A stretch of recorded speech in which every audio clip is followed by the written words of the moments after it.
working with entrepreneurs and smaller businesses, they actually need to see a little bit of angst. Like if I'm too calm, it freaks them out even more. So I've had to learn to kind of balance it out and read the room all over again. So everything comes full circle in its own way. Wow, wow. That's very intriguing. I love that journey, that expression you had for being able to start so young and being able to ask those questions and get a new and different viewpoint on life already at a different age that allowed you to develop and perhaps gain skills that you wouldn't have been able to otherwise. So it's really, really neat.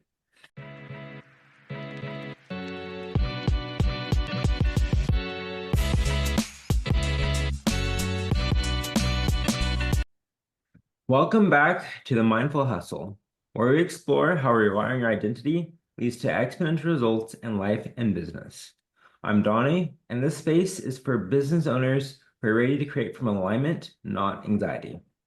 Did you know that your reticular activating system filters the world based on what your subconscious expects to see? That means your internal reality is literally shaping what opportunities you notice and which ones you miss.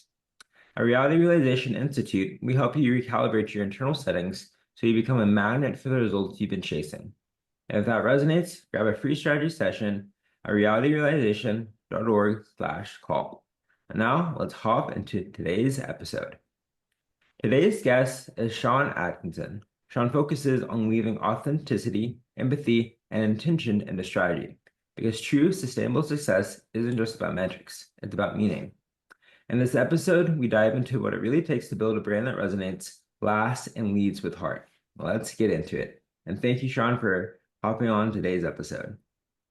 Thank you so much for having me. I've been looking forward to this, and hopefully I'll be able to bring some value. I want to make sure that I'm conveying what I need to convey to the audience so that if they don't do anything, they'll leave with one thing that they can take action with. Wonderful, wonderful. Well, let's hop right into it. Was there a moment in your life or the work that you're doing that everything just started to click for you, where everything seemed to change? Perhaps a mindset shift or a realization that really reshaped your path? Absolutely. I would say I've had multiple ones over the years. What I call every time you level up or every time you have a revelation, those serve as milestones. And every time you hit one of those milestones, there's a shift that takes place in your life, professionally and personally. So I can speak to one of the most recent ones that I've had, where one of the things that I realized was the difference between working on the corporate side and working with entrepreneurs. On the corporate side, I was working with seven-figure businesses and beyond, and it was something where what they're really looking for is instructions. So tell me what it is that I need to know, and I'll assign it to the people that are experts in those things, and then we'll make sure that it gets done. Whereas working with entrepreneurs, especially small businesses, what they're looking more for is guidelines because a lot of people that start their own business are starting their own business with the mindset of, I'm going to be my own boss. I'm going to be someone that gets to call my own shots, choose who I work with. But if you give something that's instructional and says this is how you have to do it, then it, in a way, turns them into being employees in their own business. And that's not what some people are looking for. They may need that information, but you have to frame it in a way that allows them to still feel empowered and like they're running things as opposed to being told what to do. That makes perfect sense. Something I'm curious based on that is when you were working with these seven-figure entrepreneurs, these business owners who had a Mhm. bit more time and energy and team around them, did you notice any key traits or expressions that they had that differs from like the up and coming entrepreneur, a difference in perhaps mindset or perspective when it comes to taking action in their business?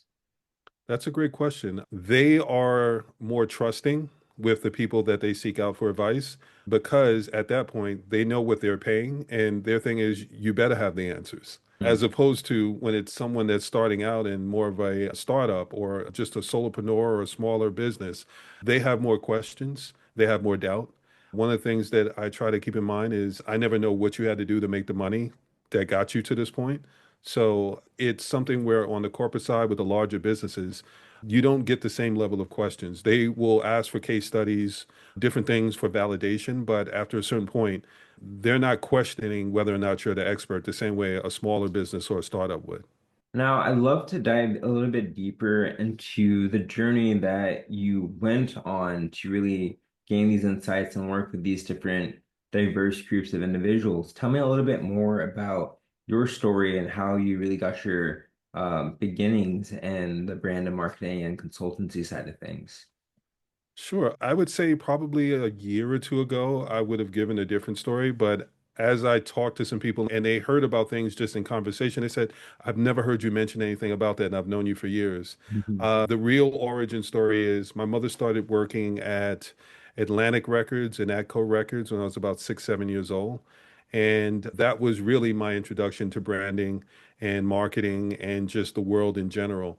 One of the reasons it stood out is because I was the kid that was asking questions beyond my years. I would run up to people and just go ask them questions, and they're like, "How old are you? Why would you know to even ask me that?" And it was something where my mother encouraged it and nurtured it. But when it came to working in the music industry and in that building, it's the music business on the outside, it's the business of music in the building. So what she had to explain to me is the people that you see on TV, they're presenting them in a certain kind of way. You may go in the building and see them and think, well, who I see on TV or all the things that they promote is exactly who that person is. And when you get in the building, you could be disappointed. You can't just run up to people and base what you think you know on what you've seen. You actually have to be able to read that situation and gauge it. So that was my introduction to personas and how someone may promote or brand someone.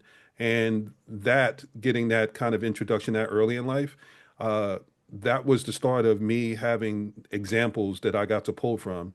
And that gave me a pretty early start, as opposed to some people starting to learn that in their 20s. I learned it when I was 7. So by the time I got up into my 20s and things, I'd already had a wealth of experiences and examples to be able to reference. So I had a bit of a head start. I would say the one thing that people may not hear about when they hear things like that is everything's a blessing and a curse in its own way. The flip side to that is because I got such an early start, my understanding of where people's starting points are is further removed. So when I hear someone going through something, I've seen it so many times that my reaction to it is calm when they're like, I'm freaking out. Like, how do I fix this? How do I do that? And in some cases they'll think that I don't understand. And my thing is, no, that's manageable. Oh, we could fix that. And they're like, you're being too flippant about it. You couldn't understand. When you see something so many different times, it's not something where you say, well, how do we figure this out? Or it's impossible to be able to do. I'm going back in my mind and going, okay, I remember this version of it. I remember this version of it. I remember this version of it. How do I take those versions and apply it to your situation so that we can customize it to you and get you the results that you want to be able to have at it? So it was great to be able to get that early start. But one of the things I learned switching from corporate to being an entrepreneur and working with entrepreneurs is that difference. On the corporate side, they love me being calm. They're like, the fact that you're calm and I'm freaking out tells me that I invested my money right. Working with entrepreneurs and smaller businesses, they actually need to see a little bit of angst. Like if I'm too calm, it freaks them out even more. So I've had to learn to kind of balance it out and read the room all over again. So everything comes full circle in its own way. I love that journey, that expression you had for being able to start so young and being able to ask those questions and get a new and different viewpoint on life already at a different age Yeah. that allowed you to develop and perhaps gain skills that you wouldn't have been able to otherwise. So it's really, really neat. Something I'm curious about from what Mhm. you mentioned is that you made the switch from working with corporate to entrepreneurs, and you had a sense that there's this difference between the two. I'm curious, what made you switch in the first place from corporate to working with these more entrepreneurial, smaller businesses? If I'm honest, I went into working on the corporate side with the understanding that I wanted to have my own business. Two things happened right around the time I was 6 and 7. One, my mother started working at Atlantic Records. The other is my mother introduced me to the game Monopoly. My brother was struggling with math, and her thing is, well, if we put it through a game, maybe he'll understand it better. She went into it with the understanding of thinking she was going to help him, and what she did was create a monster because the first thing that she was explaining when she was explaining the rules was, we're going to give you a certain amount of money. And my eyes got wide to go, so you're giving me my own money? I used to have to do chores and things to get my allowance. And when she just started handing me money, play money or not, the first question I asked is, well, can I buy this property? She said, Sean, it's your money. You can do whatever you want. And I'm someone that I take things literally when people say things. So sometimes I have to get that clarification. I said, is that just in the game or is that like in general? I think it's, well, if you make your own money, you can do whatever you want with it as long as you're responsible with it. I'll say put a little bit aside, but overall, you can do whatever you want. So I went from that to, I remember being in class and I used to be one of those kids that would buy candy on my way to school. And I remember being in class and I'm going to say like 2 days in a row, people kept asking me, oh, can I have some candy? Can I have some candy? And by the time we got to lunch, I had handed out a whole bunch of candy and people were full. And I only had like two pieces out of the whole pack. So the next time someone asked, and once the first person said, okay, I was like, oh, wait, hold on for a second. I'm on to something.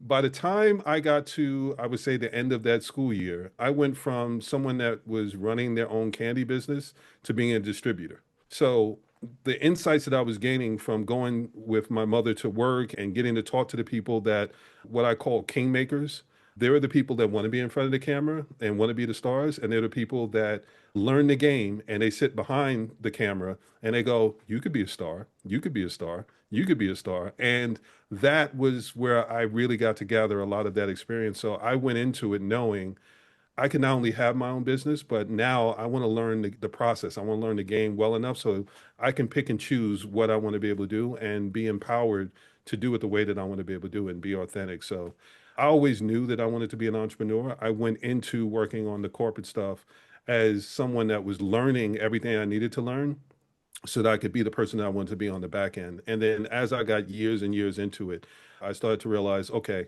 I have more and more people saying, I wish there was someone that could teach small business owners the things that the large business owners have. So I used to go back to the jobs and say, listen, can we create like a mid-market or a small business division? They used to always say yes, and then they would never do it. And then I got to a point where I was just tired of asking. And I just say, you know what, I'm just going to go out and do it. Plus, I started getting older. Once I got to the point where I was in my 30s, going up in the 40s, I started being one of the oldest people in the office. Once I was old enough to say, I'm old enough to be your father, it was a sure sign it was time for me to go. Timing and everything just kind of played out and led into me going out on my own. And it's the play on the words. Like my agency is majority media because the majority of businesses are small businesses. Hmm. Amazing. Very intriguing to hear the journey of experiencing the different perspectives and seeing the behind the scenes and Mm, knowing that that was the route that you wanted to kind of go in your own life and being able to have just the insight that you can gain the skill sets and get paid while you do it on the yes. corporate side to Yes. be able to transition that into your own thing later on. So really interesting to hear that. When you moved to the entrepreneur side, when Mhm. you started having conversations with these types of individuals and started helping them, what were some of the key understandings or lessons that you gained working with this new demographic of individuals? That's another great question and something that I love to be able to point out to people. As much as you hear me talk about all the experience that I had going into it, I had to learn how to be able to be a business owner. It's a completely different experience of being an employee where you can afford to get things wrong and you're not necessarily going to be accountable. Your check is still going to come versus being an entrepreneur and a business owner where you're more accountable. The things that you do, the ramifications are what they are. You have to think things through more. So where I could afford to be riskier on the corporate side, when I went out on the entrepreneur side, one of the first things I started to realize was every decision that I make isn't just something that affects me today. It affects me tomorrow, the day after that, and so on. So I went into it with the understanding of everything that I knew. And I've had, like I said, I had the candy job when I was a kid. I've had side hustles and all the rest of that. It's a completely different experience when you're going, jumping with both feet and full time. And this is your revenue stream. There's no other check that you're bringing in. When that's it, it's a different conversation. And that's where I had to realize it needed to be baked into my brand messaging as well, because a lot of the customers and things that I had as far as clients were people that were doing side hustles. And because they were still collecting their check, they didn't understand my sense of urgency. Where my thing is, if I don't work, I don't eat. So when I have friends that are like, oh, yeah, let's hang out, I don't really have time to hang out the same way I used to when I was still collecting the check. If I don't make the calls, if I don't get the deals and things that I need to be able to get, that affects my bottom line. One thing that I'll tell the fellas is women don't downgrade. So if they get used to a certain level of something and you start going, you need to do check-ins. You need to make sure that whatever they sign off on, that's not something where you get to say, okay, well, I've got unlimited time. There's a shelf life to it. You have to understand that it's not just the women in your life, it's your support system, it's your friends, it's your family. A lot of people start a business, and the first thing that they think is their friends are going to be their customers. And my thing is, that's the worst thing that you could possibly do. Turn them into brand advocates. Give them the thing that you want to be able to sell for free, and they will talk about it more often than if you try to make them pay for it. Because if you try to make them pay for it, after a certain point, they're not going to want to pick up the phone. Every time they see you, they're going to think you're standing there with their hands out. So think about those kind of things when you branch out, because if you do, it allows you to be more aware of your surroundings and again, read the room. You want to know who it is that can help you. And instead of looking at everybody as an opportunity, look at how you can bring value, and value always comes back. Before this call, we were chatting a little bit, and you mentioned that there was these 10 types of entrepreneurs. I'd love if you Mhm. could go a little bit into that and shed some insight into the psychology of the entrepreneur that might be able to help those out there beginning and trying to figure out what path they want to take to figure out their own journey of entrepreneurship. I will start with three basic types of entrepreneurs. There's the assimilator, the innovator, and the disruptor. And a simulator is someone that's entering an existing market and they're just trying to figure out how to carve out their own piece.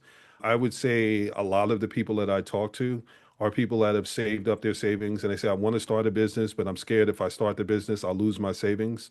In those situations, in those conversations, I would say, being a simulator, you don't have to be as risky. You can go with a format that already exists and then figure out how to be able to turn what they're already doing into something that you can do. And then as you start to build up your revenue, build up your budget, build up your savings, once you have something in place, then you can start to look to branch out.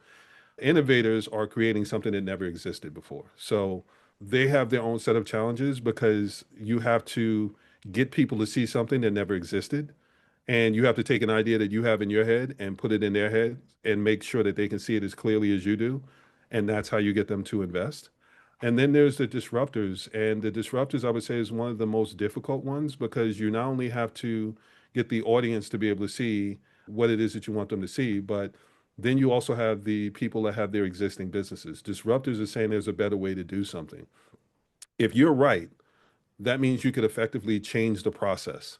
And when businesses have already built their business around a specific process, and you say there's a new way to be able to do it, a better way, then you're not just costing them a customer, you're costing them the extra money it would take for them to have to change their process to keep up with the new way. So you have to not only be able to deal with that, because if you're right, it's costing them way more money. And then it's also changing the habits of the audience. So I went in as a disruptor. If I had thought about it a little bit more, I probably wouldn't have done that. Actually, that's not true. Knowing myself, I would have still been a disruptor. I've always been a disruptor. It's just I would have probably been more mindful of it. I knew what kind of runway I had. Where I wasn't as considerate is the support system that I had around me. This goes back to understanding what we're asking of people in our lives. So part of the reason I say I'm more human centric is I'm not just giving you advice on the business. I'm also saying, okay, what's the surrounding circumstances? Are you with someone that has expensive taste? Or do you have kids? Like, where are you pulling the money and your time from in order to be able to build this business? If it's something where you have expectations on you that you can't necessarily compromise on, then my advice is going to be based on that. If you're someone that does have the bandwidth to be able to do more, then we can talk about being more risky and things like that. But the reason I created the 10 types of entrepreneurs is because these are different pathways.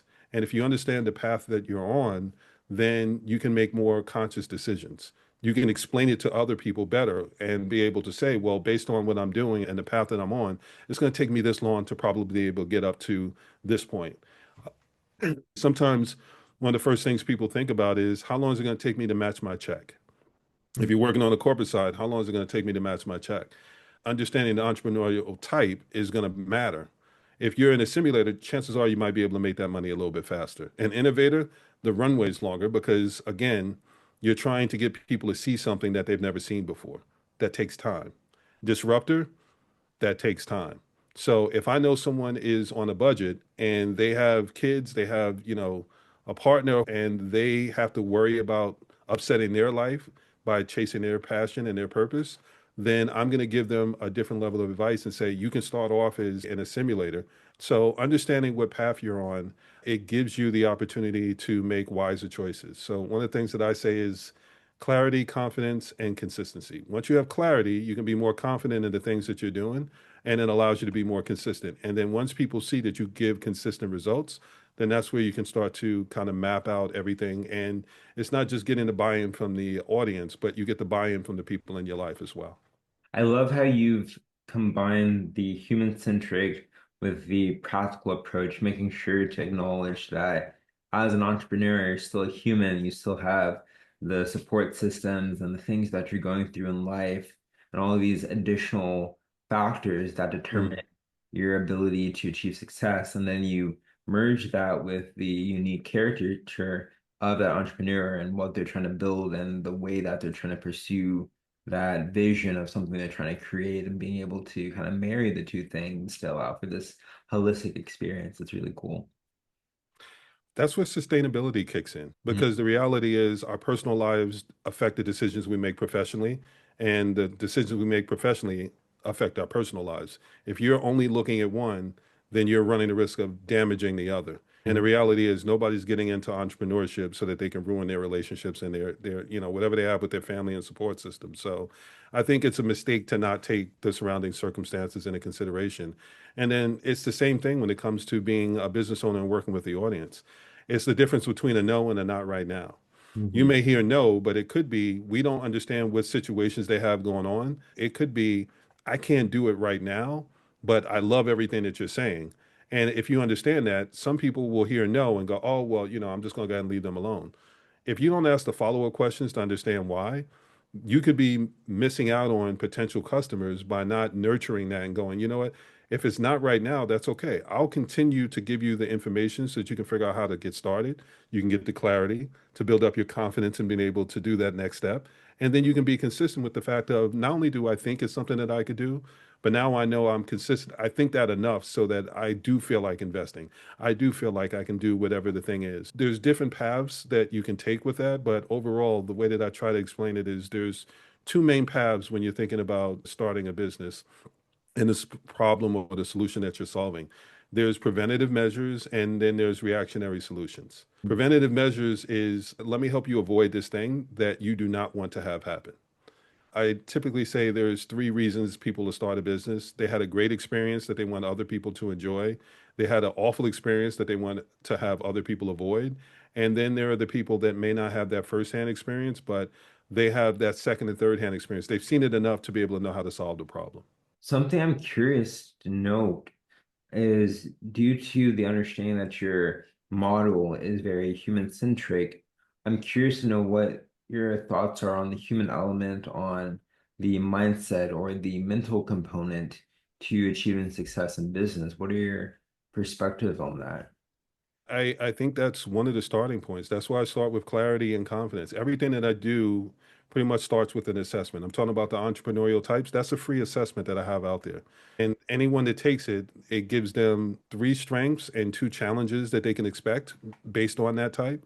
So that's the starting point. So at least you know what path you're on, you know what strengths that you have to lean on, and then you know what kind of challenges you can expect. If you go to tell someone that you're going to start your business and they're saying why, you at least need to be able to answer those questions. Well, here's the things that make me think that I can do it. And did you think this through? Here's two challenges so that you already can say, yeah, these are at least two things that I know I might run into. Here's how I plan on being able to address it. And if you can't answer that question, then that's where you can kind of go up from the tier and everything from there. But nobody buys from someone that isn't confident in their ability to be able to deliver Mhm. unless you're family and friends. And then that goes back to what I was saying, don't rely on them to be customers, rely on them to be advocates. Show them that you can deliver on the results and everything that you say you can do. When you can do that, then they're not going to just want to be able to invest.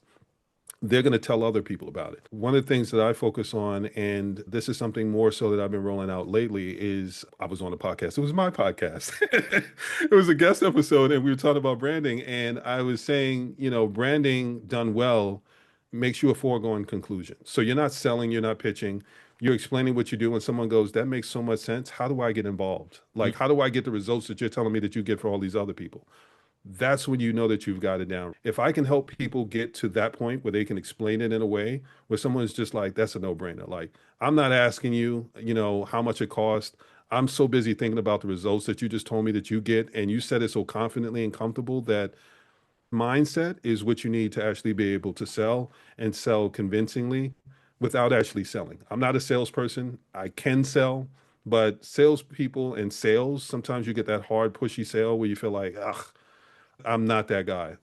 I would rather be so result driven and know that I can deliver the results that I don't need to sell. Everything that we've talked about shows that I put a lot of thought into building something so that it makes sense.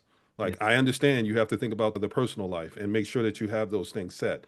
That's why I put a family first product together. So let's talk through having the conversation of telling someone that you want to start a business, and then the ongoing check-ins that you have to do to make sure that you're not alienating yourself, because sometimes people go out into starting their own business and they don't have the support. Some people go into it and they do have the support. You have to have different situations created so that you can cover each one of those types and make sure that everything is something that someone feels confident about. It's big. I love to hear that whole expansive perspective you have on these things. What is it right now in your business that is exciting for you, that is either new or just something you find really meaningful in the work you're doing? It's new versions of the same thing. It's why I said every time you level up, you get a different set of blessings and challenges. I love the aha moment. I Mm. love when I can talk to someone and I see it click and they're like, ah, so I can do this. Like that's what made me go from the corporate side where they already have that unwavering belief because they know how much they're paying versus someone that doesn't know that it's something's possible, and you're showing them that it is possible. It's not just possible, it's plausible. It's Mhm. something that you can absolutely do, and here's how you do it. So, a lot of my business, where originally I was trying to figure out how to be able to explain it, the way that I explain it now is I create pathways and help map them out so that you know what path you're on, you know what you can expect to see on it, and then we'll cover milestones so that you know that you're still on the right path and you know what to expect along the way. So, doing it that way, I've been able to create more clarity, more confidence, and allow them to be more consistent. With the added bonus of I used to give instructions, and I had a friend tell me once, she said, if you give somebody directions to Central Park and they get lost and they call you to say, I got lost, can you tell me how to be able to get from where I'm at to where I'm supposed to go? You'll get frustrated with them. And I Mhm. was like, no. And then I thought about it and I was like, yeah, yeah, I probably would. Because I'm an overthinker, so I give everything a lot of thought before I say something because I'm constantly thinking through all the different angles. Well, if this, then this. If this, then this. That's the market researcher in me. So if I give somebody instructions, sometimes well, now I'm better with it, but before I used to think, okay, well, then you're just going to follow those instructions. I'm 7 years into my business now. I'm fully aware that what I have to do is give people guardrails. I have to give them guidelines. I can't give them instructions because they're gonna want to do something else at some point because it's their business and they want to feel like they're the boss. So now what I give are things to go, at some point you're going to go left. At some point you're going to do something that has nothing to do with what I told you. You're going to hear something from somebody else. It's going to sound like a great idea. You'll do it. I'm giving you something so that when you do that, you know how to be able to get back to the main road and you can get out of weeds. You can get out of all that chaos and get back on point and make sure that you know, okay, now that I'm back to the main road, what was that next milestone that you told me I need to look out for? Ah, okay. So now I can pick back up on that and get right back to where I want to be able to go. So that aha moment is understanding how to be able to explain it better so that I can make sure that they actually get those results. Giving instructions, I had a decent percentage of people that would follow through. Giving guidelines, I see better results that way because it's empowering them to be able to make their own choices. And then if they need me, then I can always step back in and go, okay, well, where are you now? Okay, so now if somebody gets lost on their way to Central Park and they say, I know what you told me, but like, how do I get here from there? I can go, yeah, I kind of figured you were going to do that. That's why I already put this part together. So it's the evolution. It's something where I remember talking to someone and at different cycles of your business, like when you first start your business, you think one thing. Then I remember talking to someone and saying I got to my third year, and they're like, "Oh, I remember my third year." All these revelations and things start to kick in the longer you start to do it because you see things more often. And then I got to 5 years, and someone was like, "Oh yeah, I remember 5 years." Then seven is like, oh yeah. So you probably just getting to the point where you figured everything out, and now you know what you're looking at to go, yeah. It doesn't matter how much experience you have going in. There are experiences that you have along the way that will help you figure things out as you go. The failure rate goes up as you go along. It doesn't go down. So it's not like it gets easier. You just get smarter and you learn how to be able to deal with failure or setbacks better. Mhm. And for those that don't know how to deal with setbacks, that's where you start to see it go down. So I want to say it's like 20% within the first year. And by the time you get up to year five, it's like 50% of businesses fail, Mhm. small businesses fail. So you have to be aware of that. So the people that go in and think, well, I can figure it out as I go along, if the failure rate goes up and you're figuring it out while you go along, I was just working on something where I was talking about the cost of trying to figure it out. I came up with a number where it's like trying to figure it out on your own can cost you easily $108,000, no matter Wow. what business it is. If you just think about the fact that, let's say 20 hours a week, let's say you're charging yourself $75 an hour, 20 hours a week. If you break that out within the span of 18 months, which is typically around the time it takes for you to start to get a feel for what it is you're doing, that's around $108,000. So if I tell someone I can put $108,000 in your pocket and I just need eight of it, again, I don't have to sell. They're focusing more on the 100 and the eight doesn't sound as big anymore. So it's understanding those things. And the further you get into what you're doing, the better you start to be able to understand it. And if you can use that and start to explain yourself better, then you don't work as hard at selling. It becomes a foregone conclusion. Oh, wow, that's amazing. That's pretty surprising, but it makes a lot of sense. And I love the perspective that you've been using throughout this conversation, with you've shared and the insights you've gleaned on this journey Thank is you. going to be massively valuable to those who end up listening to this podcast and want just some greater clarity on their journey and also hearing more of your story. So overall, this has been such a powerful conversation. Thank you so much for sharing so openly and giving us these insights and perspectives on the world of business. Something I like to do at the end of these episodes is to Mhm. ask if you had to give one insight to business owners out there trying to reach a new level in their business and their life while being Mhm. fulfilled as they do so, what would you tell those creators out there? Be authentic.